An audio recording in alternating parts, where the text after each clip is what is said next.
Welcome to Kenton's videos. Enjoy the video. You start by preparing one windshield area. Clean with isopropyl alcohol so the coating bonds properly. Once done, make sure the glass is dry and you're working in shade. Temperature affects cure time.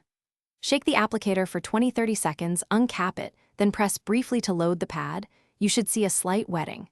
Now, apply a single thin strip across the area with steady pressure.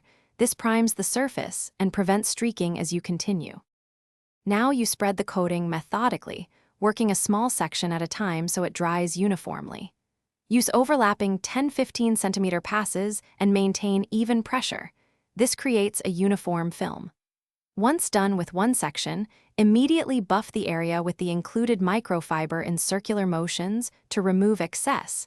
That step ensures optical clarity. Make sure to finish each 30 to 40 centimeter section within 2 to 3 minutes, so the product flashes evenly before curing, which prevents foggy or hazy patches.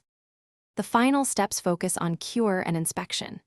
You should allow the coating to dry for 12 to 24 hours and keep the surface dry and covered from rain or mist during that time because moisture disrupts bonding.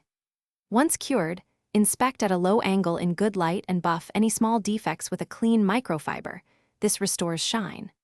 If you see stubborn streaks or hazing, re-clean the area thoroughly and reapply a very thin coat. That corrects adhesion problems without wasting product.